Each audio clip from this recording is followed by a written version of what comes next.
Most of my television programs have been about low technology. I'm very, very keen on science and low technology, chairs, toilets, things like that.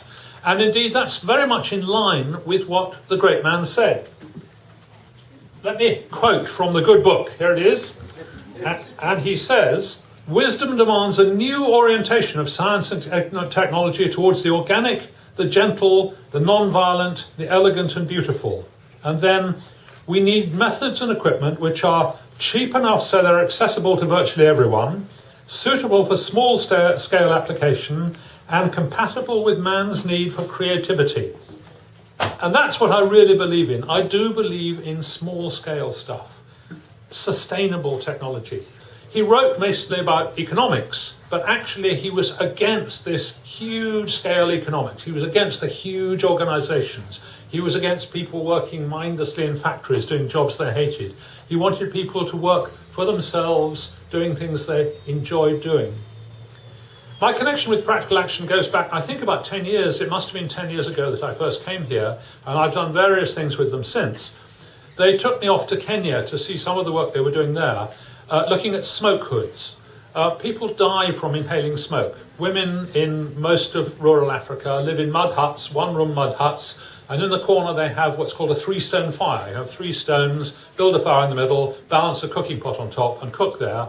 And there's no chimney. The smoke just fills the hut, and they're breathing it all day long, and so are the small children. And about every 15 seconds, somebody dies from inhaling smoke.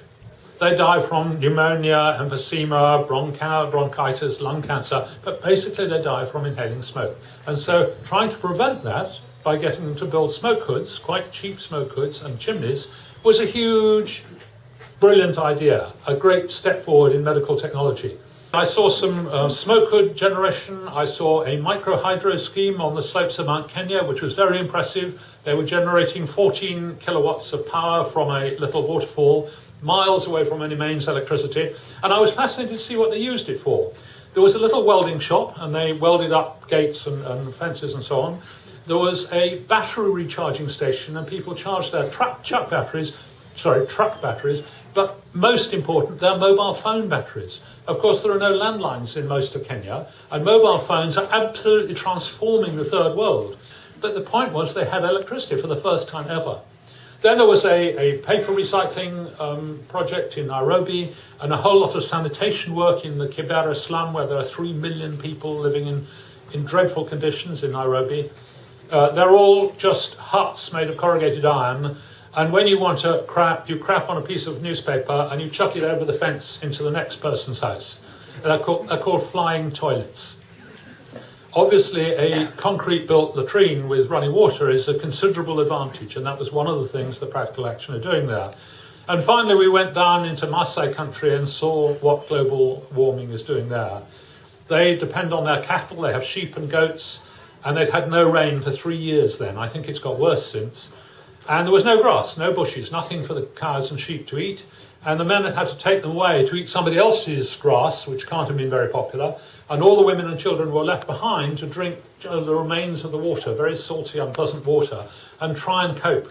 And you could just see where global warming begins to bite, at the edges of civilization, where it's really hot or where it's really cold. In Alaska, I gather, the ground, the permafrost is melting and houses are just sinking into the ground, and kids go home from school and put a pencil on the table and see how long it takes to roll off, because the whole table with the house is gradually sinking into the ground.